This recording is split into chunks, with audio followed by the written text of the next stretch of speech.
বয়মের কোনায় পড়ে আছে কিছু ভাঙাচোরা বিস্কুট। এখন এই ভাঙাচোরা বিস্কুট দিয়ে তৈরি করে ফেলবো পারফেক্ট বিস্কুট। তো ভিডিওটা একটু না টেনে দেখতে থাকুন। হ্যালো এভরিওয়ান, আসসালামু আলাইকুম। আজকে আরো একটি ইউনিক রেসিপি নিয়ে হাজির হলাম। সেটি হচ্ছে ভাঙাচোরা বিস্কিট দিয়ে পারফেক্ট বিস্কিট তৈরি করে দেখাবো।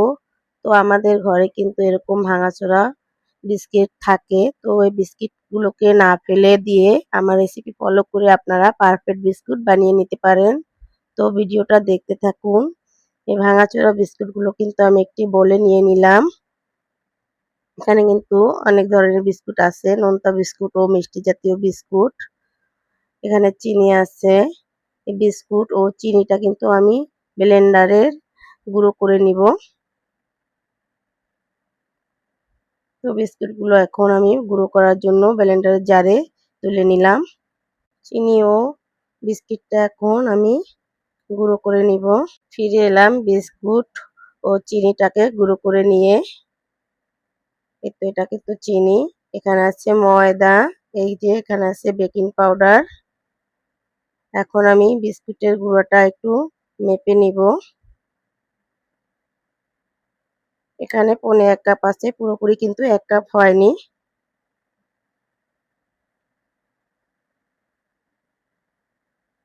এখন ময়দাটাও মেপে নিব।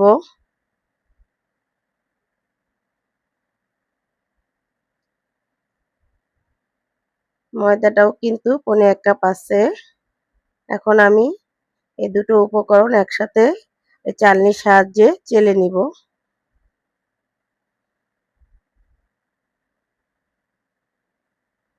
এই তো আমাদের বিস্কুট ও ময়দাটা কিন্তু চালা হয়ে গেছে। এখন এই যে গুঁড়োগুলো বের হয়েছে এটি কিন্তু আমি ফেলে দিব। একটি ডিম নিয়েছি, এই ডিমের কুসুমটা আমি উঠিয়ে রেখে দেব। এই কুসুমটা আমার পরবর্তীতে কাজে লাগবে। দিয়ে দিচ্ছি ডিমের সাদা অংশটা। এখানে 1 কাপ চিনি আছে, তো চিনিটা কিন্তু পুরো লাগবে না। আমি এখানে হাফ কাপের মতন ব্যবহার করব, কারণ এখানে কিন্তু মিষ্টি বিস্কুটও আছে, এই কারণে চিনিটা একটু কম লাগবে। দিয়ে দিচ্ছি হাফ চামচের মতন বেকিং পাউডার। এখানে তেল নিয়েছি হাফ কাপ। তো তেলটা আমি একবারে ব্যবহার করব না, প্রথমে একটু ব্যবহার করব, এরপরে আবার ব্যবহার করব। তো এখন আমি সবগুলো উপকরণ মেখে নিব সুন্দরভাবে।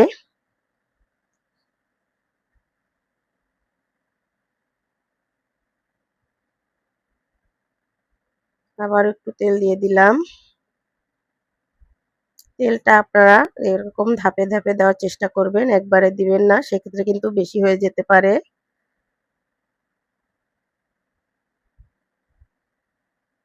তো এখানে পুরো হাফ কাপ তেলে কিন্তু লেগেছে।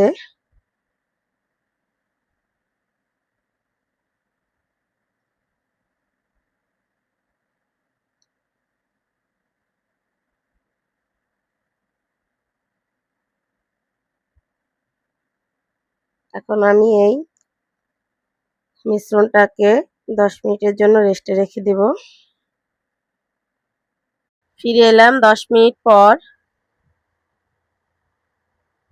এখন এই ময়দা ও বিস্কুটের মিশ্রণটা সুন্দরভাবে মথে নিতে হবে। এই কাজটা একটু সময় নিয়ে করতে হবে।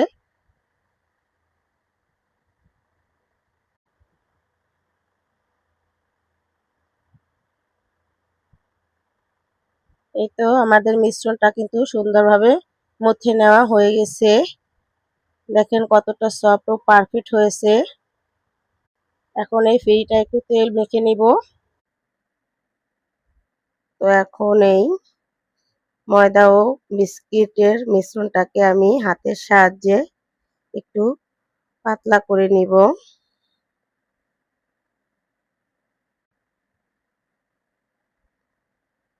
এখন এরকম একটা মুখা দিয়ে আমি গোল গোল করে কেটে নিব।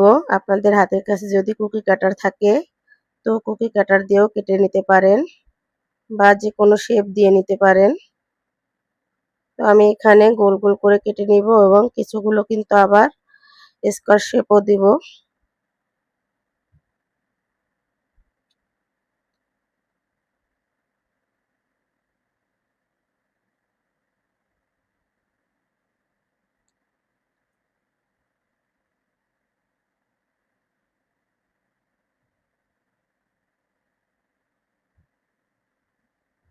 এই তো আবারও কিন্তু আমি এই ময়দা ও বিস্কিটের মিশ্রণটা চেপে চেপে চ্যাপ্টা করে নিচ্ছি।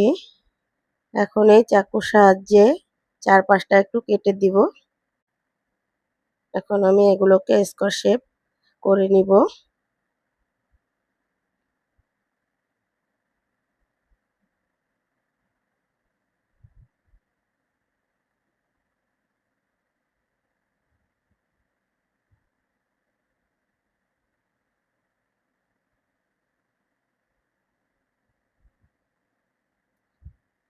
এই যে এই প্লেটটায় কিন্তু আমি তেল ব্রাশ করে নিয়েছি। আগের প্লেটটায়ও কিন্তু আমি তেল ব্রাশ করে নিয়েছিলাম। এভাবে কিন্তু আমি সব বিস্কুটগুলো তৈরি করে নিয়েছি।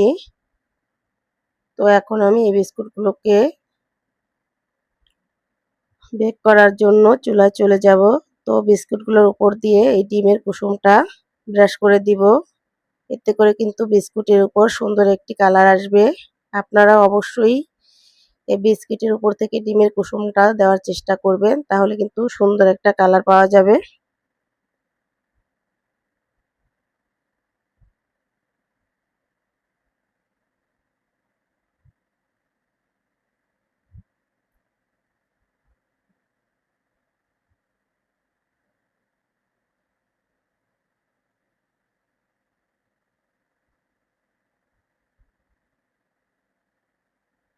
উপর দিয়ে দিয়ে দিচ্ছি কিছুটা সাদা তিল।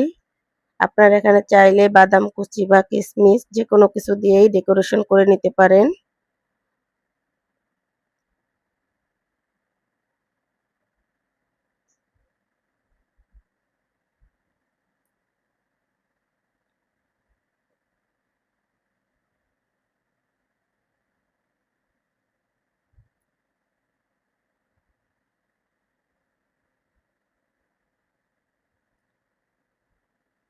এখন এই বিস্কুটগুলোকে বেক করার জন্য আমি চুলায় চলে যাব। চুলায় কিন্তু আগে থেকে একটি সিলভারের পাতিল ও তলায় কিছু লেখালেখির কাগজ দিয়ে 10 মিনিটের জন্য ফ্রিহিট করে নিয়েছি। এখন এর ভিতরে এই বিস্কিটের থালাটা দিয়ে দিলাম এবং একটি সিলভারের ঢাকনা দিয়ে ঢেকে দিলাম। কাঙ্ক্ষিত কালার পেতে হলে অবশ্যই সিলভারের ঢাকনা ও পাতিল ব্যবহার করতে হবে। এখানে কিন্তু স্টিল বা অন্য কিছু ব্যবহার করলে কাঙ্ক্ষিত কালার আসবে না। এই তো আমাদের বিস্কুটগুলো কিন্তু হয়ে গেছে। এই বিস্কিটটা হতে মাত্র 25 মিনিট সময় লেগেছে। আপনাদের ক্ষেত্রে কম বেশিও লাগতে পারে। তো এখন আমি বিস্কিটটাকে একটু তুলে নিচ্ছি।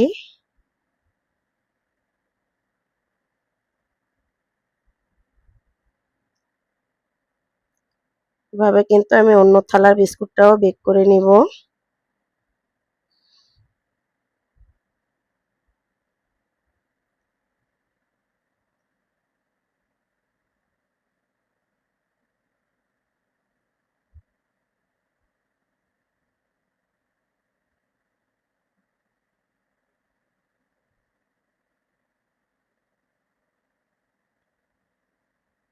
মাশাআল্লাহ, দেখেন কত সুন্দর কালার এসেছে। তো এই ছোট থালার বিস্কুটটাও কিন্তু আমাদের হয়ে গেছে। এই ছোট থালার বিস্কুটটা হতে আমাদের মাত্র 15 মিনিট সময় লেগেছে। এই তো আমাদের ভাঙাচোরা বিস্কুট দিয়ে পারফেক্ট বিস্কুট তৈরি করে নেওয়া হয়ে গেছে।